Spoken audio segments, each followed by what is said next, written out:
y los pone a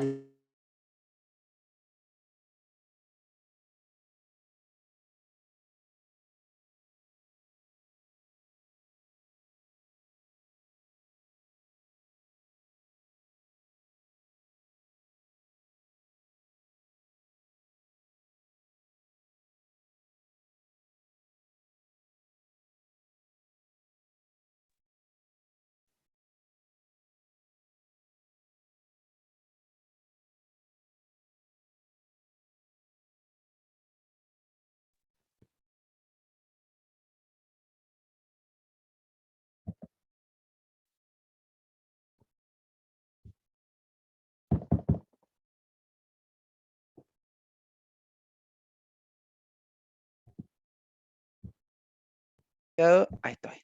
Bueno, seguimos. Bueno, esta parte quisiera que charlemos un poco más entre todas y todos.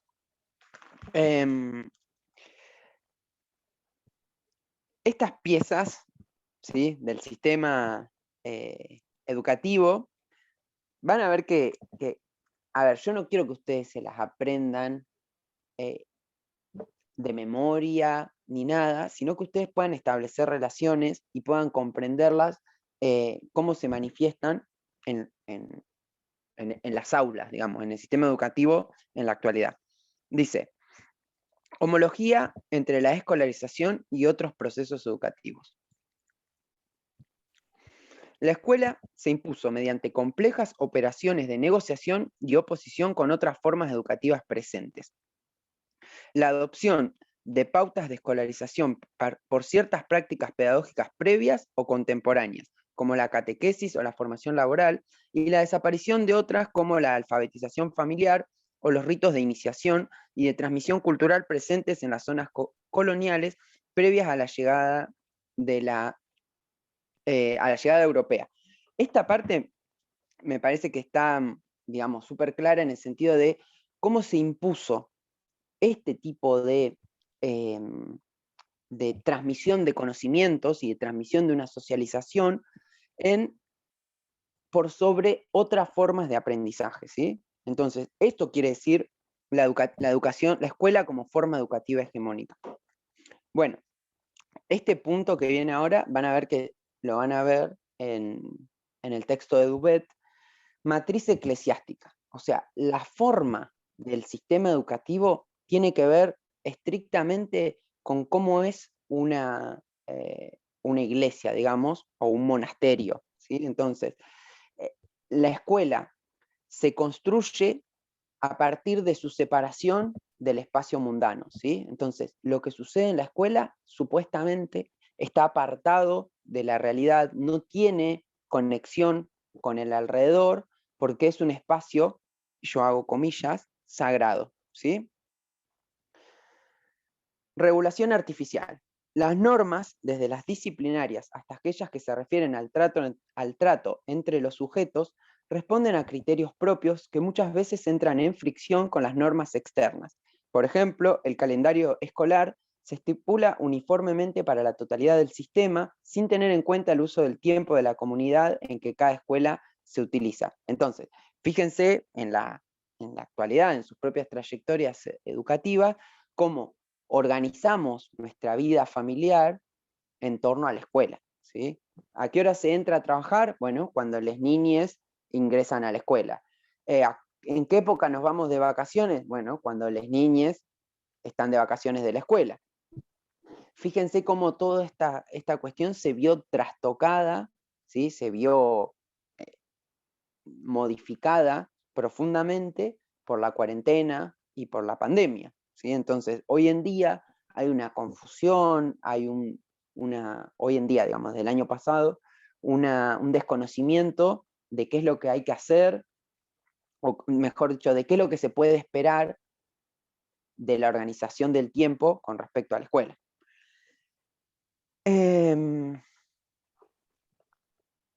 Matías, entró un ratito. Ok. Uso específico del espacio y el tiempo. Nos referimos aquí a la utilización escolar del tiempo y del espacio material. Entonces, ¿cómo se regulan los espacios, el espacio para los docentes, el espacio para los niños, el espacio para la clase y el espacio para jugar, el espacio donde tenemos el salón de actos, donde se encuentra toda la escuela. Cada uno de esos espacios está regulado y reglamentado respecto a sus funciones, y cada periodo de tiempo también está reglamentado según cuál sea el uso que se le quiere otorgar. Entonces, las niñas tienen un tiempo para el estudio, tienen un tiempo para el ocio o para la alimentación, tienen un tiempo, un momento para ir al baño y demás. Entonces, la escuela empieza a construir todas estas características que se vuelven propias de la institución. Pertenencia a un sistema mayor. Dice, cada institución, cada escuela, forma una red medianamente organizada, me gusta esto, medianamente organizada, denominada sistema educativo. Bueno, esto lo van a ver con más profundidad después cuando tengan con Sole. No sé si creo que los chicos de ciencias políticas sí la conocen, pero no los de psicología.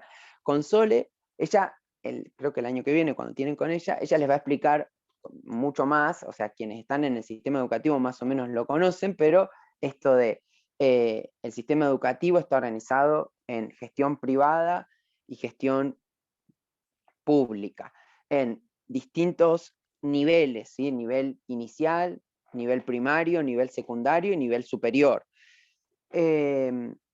Distintas ramas, ¿sí? Está la rama psicología, después educación física, artística, todas esas tienen distintos directivos, directores de cada una de esas áreas, que tiene distintas normativas, pero forman todas parte de un mismo sistema, ¿sí? Al mismo tiempo, tenemos un Ministerio de Educación que es nacional y que imparte determinadas normativas que deberían cumplirse en cada una de las jurisdicciones. Pero cada sistema educativo es provincial, digamos. ¿A quién paga los sueldos de los Perdón, docentes? Mati. Sí. Vos estás hablando ahí cuando hablas de lo que es de las materias y todo, distintas modalidades, ¿no? ¿A Modalidades, eso te sí. referís? A ver, perdón, no, capaz que estoy confundiendo la pregunta. No, no, si te referías a lo que eran las modalidades cuando hablaste en cuanto a la materia, o sea, que nos No, iban a no tanto, explicar no. No. Me refiero más a la organización del sistema al educativo. sistema que No tienen, claro. Claro, entonces existe un Ministerio de Educación que es nacional, pero que no administra escuelas, ¿sí? Las escuelas las administra cada provincia, Ah, ok. y a su vez, bueno, tienen esto que yo les decía, algunas escuelas que están administradas por el sector privado y otras que están administradas por el sector público. Dentro de las escuelas del sector privado hay distintos niveles según los subsidios que reciban. Pero lo importante es esto, se supone que el sistema educativo es uno, ¿sí? Pero al mismo tiempo podemos observar que en el sistema educativo hay un montón de diferencias y un montón de particularidades, ¿sí? Obviamente esto es un aprendizaje que no es que lo vamos a incorporar de una, ¿sí? Pero sí entender esto, que es parte de un sistema más amplio. Bueno, está bueno lo que dice acá Pinot, que dice esto. Da lugar a operaciones de competencia, paralelismo, subordinación, negociación, consulta, complementariedad, segmentación, diferenciación y establecimiento de circuitos. Todo esto, por más que parezca tan abstracto en algún sentido, tiene un peso muy importante en la vida de las personas, digamos, ¿no? Entonces, ustedes establecen distintos circuitos educativos, por ejemplo, van a determinada escuela primaria, después siguen en otra escuela secundaria, y eso les habilita con más o menos herramientas a ingresar al nivel superior. O bien no les habilita, ¿no? Y les habilitaría, pero sin embargo van a tener mayores dificultades y deciden seguir su vida, digamos, ya insertos e insertas en el mundo del trabajo. Entonces, se producen estos circuitos educativos y por eso es importante que pensemos al sistema, y no solamente que veamos, bueno, el que estudia el que quiere o hace lo que quiere cada persona y demás, ¿sí? Entonces, entenderlo de una manera sistemática. Bien, fenómeno colectivo. Implicó la construcción de saberes que permitieran coaccionar sobre el colectivo sin anular la actuación sobre cada uno de los individuos en particular. Bueno, esto es el aula, digamos, ¿no? El aula donde él o la docente transmite sus conocimientos a les niñas, digamos, a les estudiantes. Constitución del campo pedagógico y su reducción a lo escolar. Bueno, la pedagogía, ¿sí? Entonces, se creó toda una ciencia que lo que se pregunta es cómo enseñar. Esto antes no existía, digamos, ¿sí? Fue necesario, junto al proceso de la escolarización, fue necesario que se constituya esta nueva ciencia que se haga estas preguntas. Bueno, ¿cuál es la mejor forma de enseñar, de transmitir un conocimiento? Formación de un cuerpo de especialistas dotados de tecnologías específicas. Ustedes, chicos y chicas, ¿sí? O sea, lo que se empieza a constituir es un grupo de personas que son quienes tienen que la tarea, ¿sí? El rol, la función de educar, ¿sí? Vamos a ver cuando leamos a Dubet cómo fue este proceso en el cual primero el docente tenía una vocación, ¿sí? Una vocación y era como un conocimiento superior. Creo que yo les contaba esto de que la charla que tuve con una colega que me decía esto, docente se nace y es una vocación. Fíjense que esta es una idea del siglo XIX, chicos y chicas, ¿sí? Y hoy en día lo que estamos pensando más que nada y lo que estamos haciendo en el marco de esta carrera es la profesionalización. Entonces, ser docente es algo que se aprende, es algo que se ejercita, se entrena, ¿sí? Y entonces un docente es un profesional. Como existen profesionales en otras áreas, también existe un profesional de la educación, que son las y los docentes. El equipo docente, ¿no? El cuerpo docente empieza a tener una identidad propia, ¿sí? Primero debían manejarse, debían actuar de determinadas maneras, y hoy en día hay otras formas, hay otras normas, hay otros códigos que pueden ser más o menos explícitos, ¿no? Pero que están ahí, y que es importante que más o menos los vayamos conociendo, ¿sí? Bueno, dice acá, la identidad docente sustituyó a otras figuras que tenían un rol de transmisión de conocimientos, como el anciano, el clérigo, el sabio, y además este docente se empezó a constituir en instituciones específicas, como son los institutos de superiores de formación docente, ¿sí? O las universidades. Bueno, otro punto más. El docente como ejemplo de conducta. El docente debe ser un ejemplo físico, biológico, moral, social, epistémico, etcétera, de conducta a seguir por sus alumnos. Bueno, otra idea que hoy en día está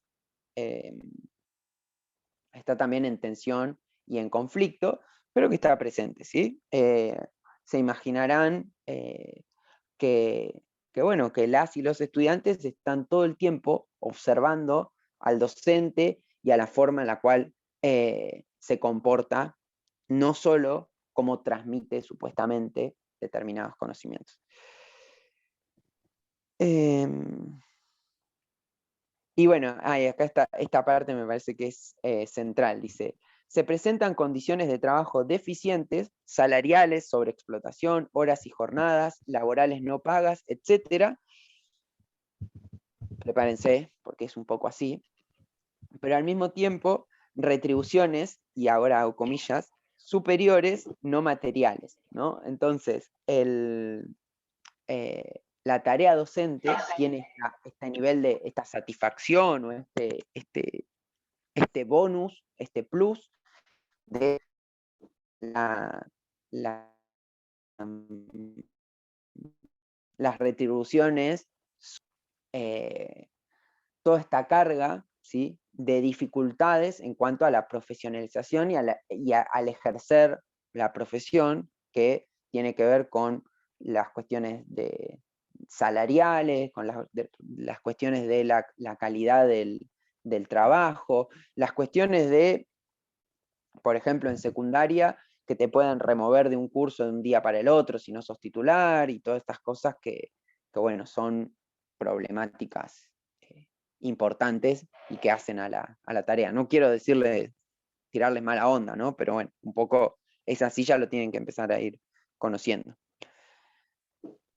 Bien, especial definición de la infancia. El colectivo infancia fue segregado del de los adultos. Entonces, hasta este momento histórico, la idea de los y las niñas no eran un grupo etario separado, simplemente eran considerados como adultos pequeños, ¿sí? Entonces, no tenían un espacio definido para ellos, hacían prácticamente, a medida que iban, que podían, prácticamente las mismas actividades que los y las adultos, compartían los mismos espacios. Entonces, junto al proceso de escolarización se empieza a definir la infancia de una determinada manera específica, se les empieza a construir espacios específicos para las y los niños, especialmente la escuela, pero también los patios de juegos, la habitación para los niños,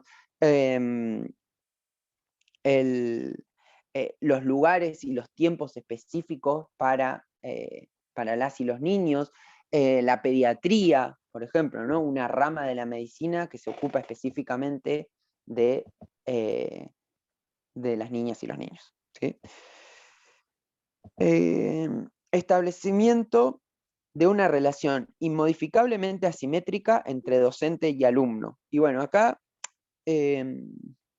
esto es algo bueno, que tenemos que hacernos cargo como profes. Yo me toca hacer cargo, el equipo docente, de los que somos hoy en día docentes, tenemos que hacernos cargo de cómo establecemos el vínculo con nuestros y nuestras estudiantes, ¿sí? Esto es bastante central en algún sentido de lo que yo les pido y les digo, bueno, todo el tiempo tenemos que estar reflexionando sobre nuestras formas de abordar las clases, de abordar los conocimientos, de presentar las distintas cuestiones y de cómo nos vinculamos. Porque lo que genera el sistema educativo es que exista una relación de poder y una relación desigual entre el profesor y las y los estudiantes. No es una relación entre pares, ¿sí? Y muchas veces lo que termina generando es que en esta relación desigual, las y los docentes terminemos identificando, señalando y marcando el aspecto más sencillo o más fácil, que es, bueno, la culpa es de las y los estudiantes que no estudian, que no leen, que no tienen motivación, que no tienen vocación, y muchas veces nos terminamos corriendo del lugar de, bueno, ponernos en el centro en qué estamos haciendo como profes. ¿Sí, chicas y chicos? Les digo a ustedes también en el sentido de que dentro de muy poco tiempo, o en algunos casos ya, son profes y están ejerciendo la docencia o la van a ejercer dentro de poco tiempo, y bueno, que tengan en cuenta estas cuestiones porque son importantes, y hoy en día en un salón de profesores, ahora con todo esto de la pandemia ya no transito tanto los salones de profesores, pero son las posturas mayoritarias en un montón de docentes de la actualidad, ¿sí? Y seguramente ustedes lo han vivido en sus trayectorias educativas. Sí, de todas maneras, Matías, creo que es como respuesta a la defensiva de los docentes, sí, a esto que plantea la idea de escuela, ¿no? La responsabilidad es de la escuela. El chico no aprende, el chico no está motivado, el chico es violento, el chico está desganado, la culpa es de la escuela. Entonces por ahí eso que hace el docente, de por ahí decir, y no, pero yo puse todo y del otro lado no recibo nada, bueno, es un poco a la defensiva de esto que se espera de la escuela, ¿no? Es todo esto que se espera de la escuela. Es Muy muchísimo, bien, todo es responsabilidad de la escuela. muy bien, muy bien. Me encantó esa reflexión, está bueno. La verdad que sí. Yo por ahí a veces me pongo un poco más. Yo lo que quiero es que ustedes observen la cuestión sistémica, ¿sí? Entonces, pensemos a la escuela, pensemos al equipo docente, pensemos la escolarización.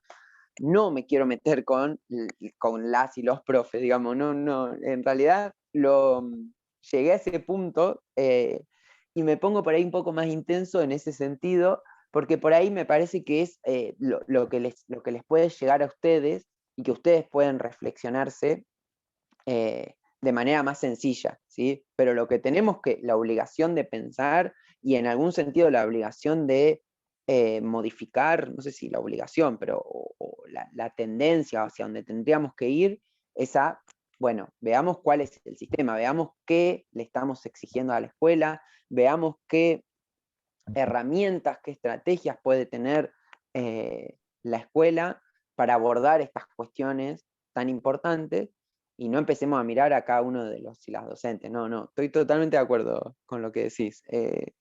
Sí, y de todas maneras el Estado, ¿no? Exige, o sea, la escuela se encarga cada vez de más cosas, ¿no?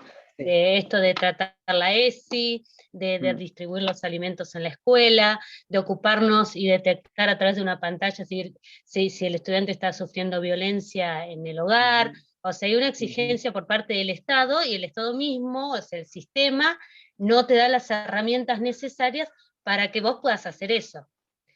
Ahí va, y que tiene que ver con el punto anterior que decía las condiciones del trabajador de la educación. Sí, está muy bien, está muy bien. Sí, coincido totalmente. Bueno, creo que cuando leamos el texto de Ubet vamos a poder pensar algunas como salidas a esto, ¿sí? Algunas respuestas a esta crisis de la escuela, como todas estas cuestiones de qué cosas se le exigen que haga la escuela y con qué herramientas cuenta para cumplir con esas exigencias. Bien. Me parece que me pasé. No. Bueno, y esto que dice, la relación asimétrica no solo se da del docente hacia las y los estudiantes, sino también entre el docente y sus superiores jerárquicos, a ser los directivos, los inspectores, los directores, los ministros y demás.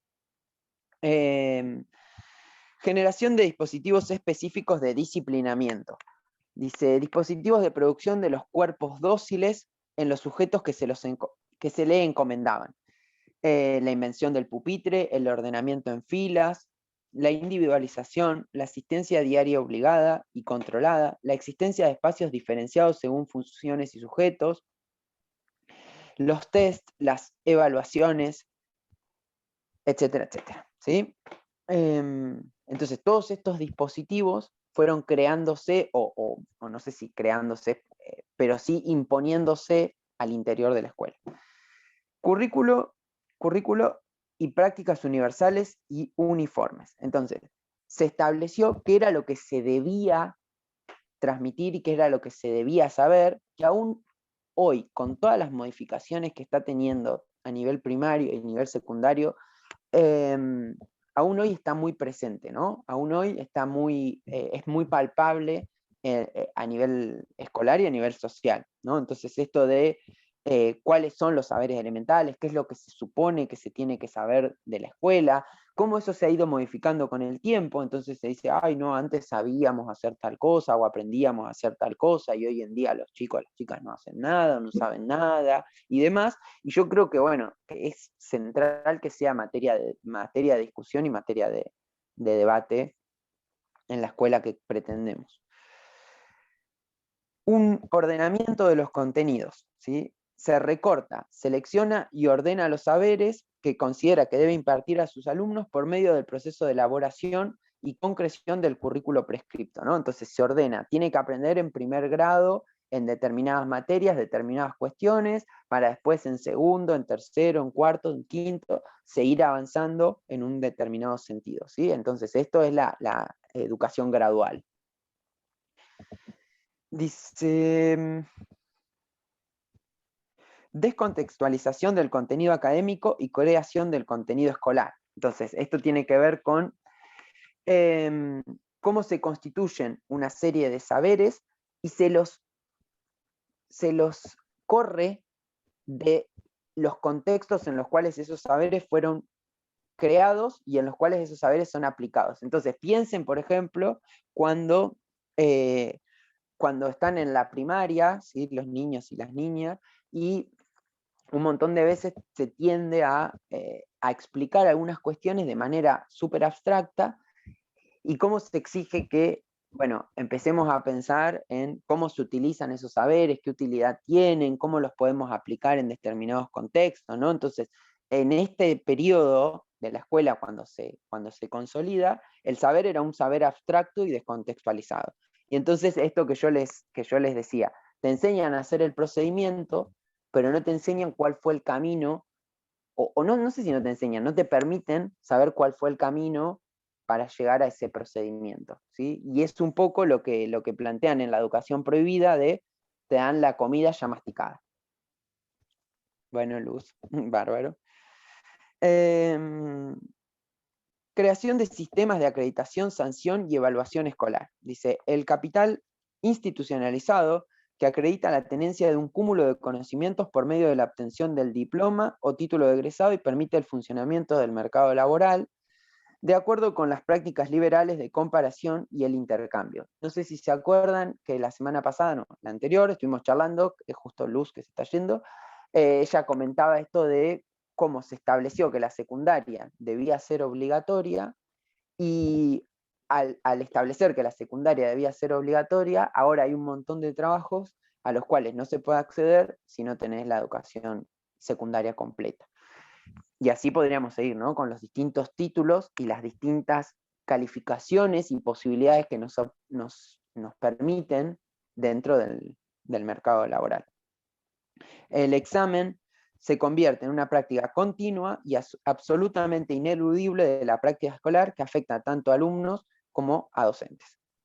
Generación de una oferta y demanda impresa específica. Este es el último. Bueno, esto es bastante fácil, ¿no? Los manuales escolares, ¿sí? Entonces se crea un género literario específico para la escuela. Un género literario que tiene un mercado enorme, que se va actualizando, entre comillas, todo el tiempo, se va renovando todo el tiempo. Bueno, vamos con deserción.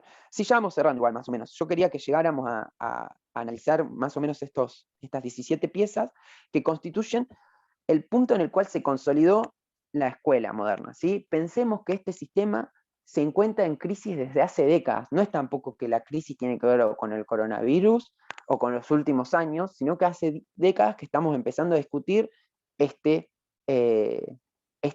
imposición de este determinado tipo de escolarización, ¿sí? La cuestión es, esta crisis, ¿cómo la vamos a procesar? ¿Cómo la vamos a debatir y a problematizar colectivamente? ¿Sí? Bien, vamos a hacer un salto en el tiempo y el espacio, y lo que yo quisiera es que ustedes me hagan algún comentario, a ver quién se anima. No tengo acá para ver cuáles eran los que más me habían gustado, pero bueno, ¿quién quiere hacer algún análisis, alguna lectura respecto al epígrafe y a la referencia de Borges, ¿sí? Del texto de Borges? A ver, ¿quién se anima? Un montón lo hicieron perfecto, o sea, como la forma más clara de entenderlo. Otros lo encararon por otros sentidos que me parece que están buenísimos también. No me parece que haya que cerrar el debate. Así que bueno, quisiera escucharlos también ustedes, y aparte estoy quedando sin saliva. ¿Quién se anima?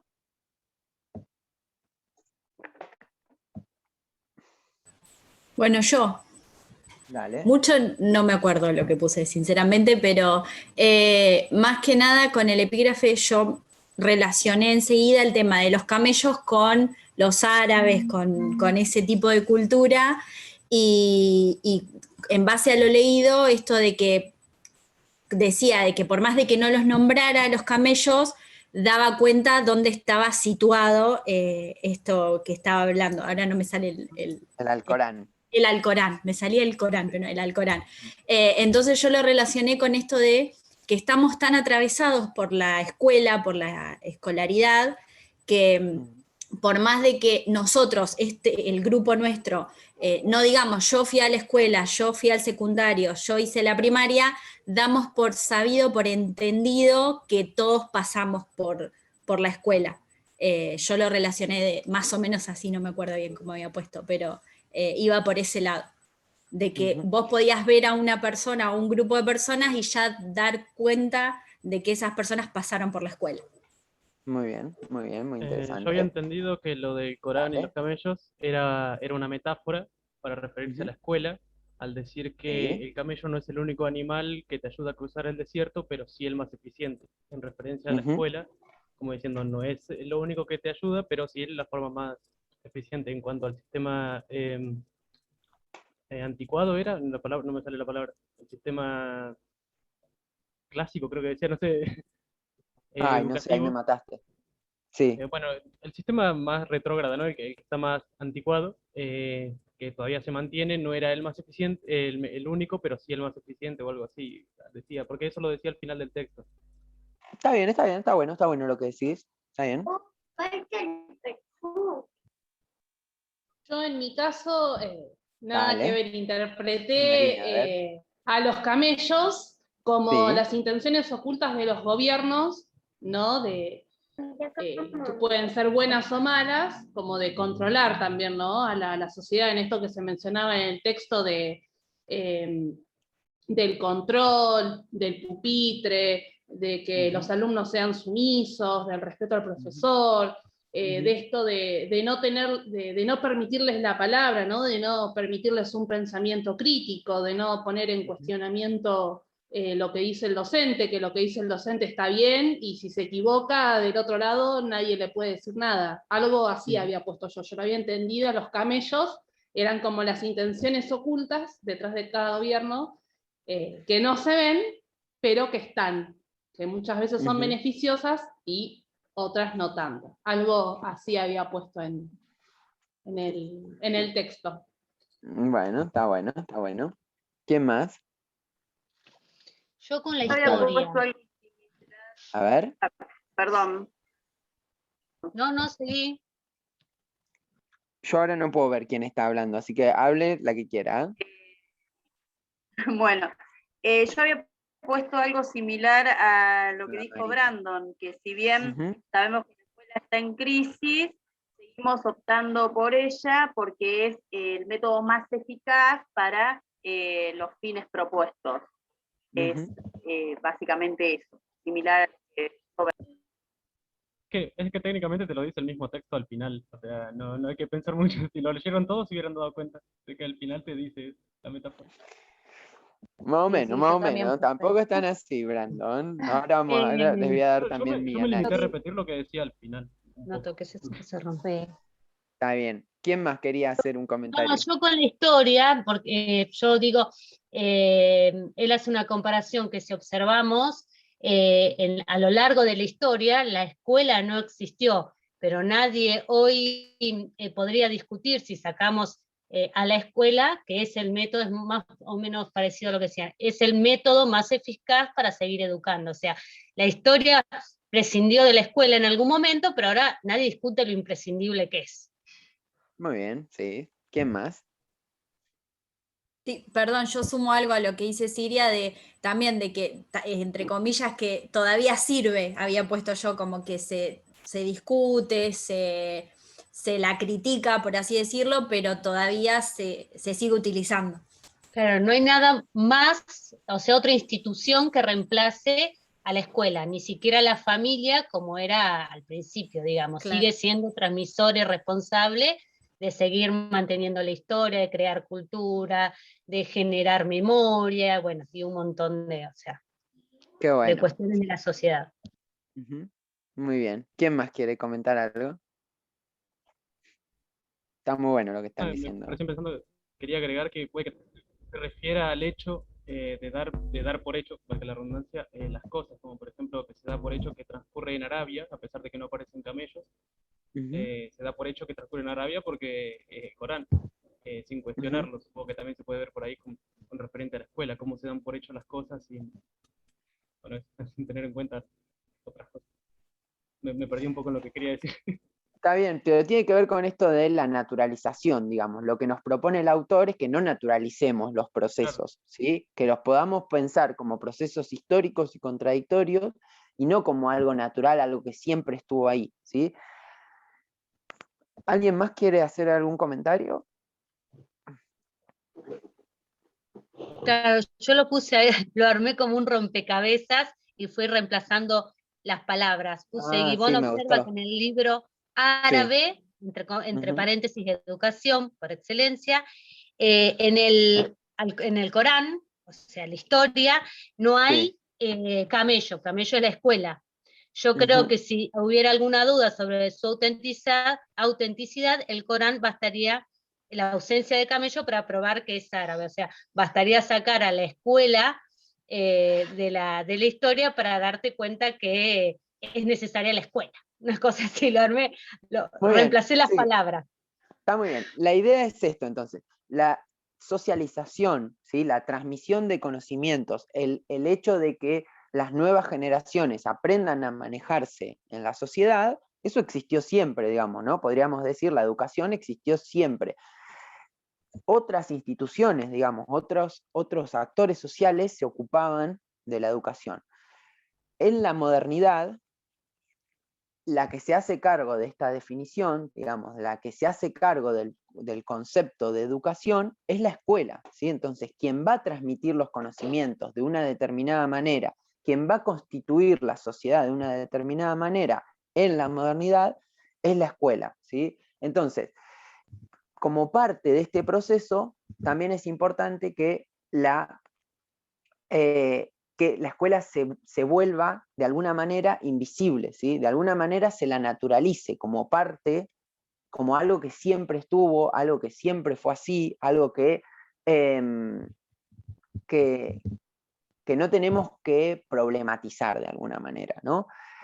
Lo que nos dice un poco el autor en esta conclusión del final del texto es: entendamos la escuela, problematizámosla, discutámosla, pensémosla en qué contexto y con qué razones y con qué formas surge, y si bien nos vamos a dar cuenta de todas las deficiencias, ¿sí? De todas las promesas incumplidas de la escuela, es el camello, ¿no? Comillas, que nos va a permitir cruzar el desierto. Entonces, este mensaje termina siendo en algún sentido optimista, porque lo que nos dice es, bueno, con todas las dificultades, con todos los problemas que nos pueda plantear, sigue siendo el mejor animal, aunque no el único, existen otras formas para cruzar el desierto.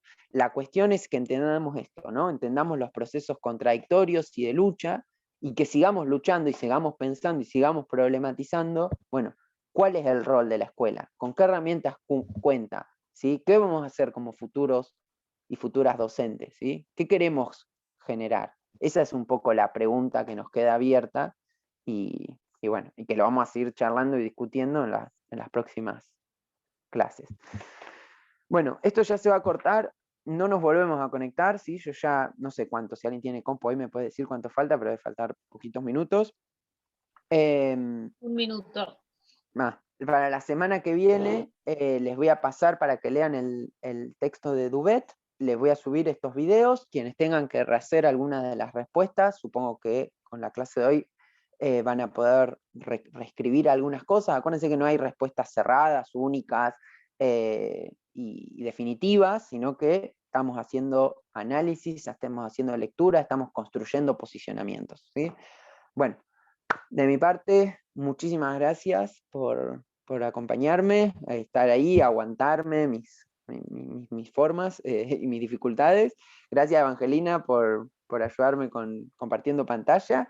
Y bueno, y después la semana que viene o la otra, cuando nos volvamos a encontrar por Zoom, lo seguimos, ¿sí? Espero que estén muy bien. Gracias. Gracias. Hoy no les pongo, Por nada, canción. gracias. Vamos. Chao, hasta la próxima. Chau, chau. Chao. Nos vemos.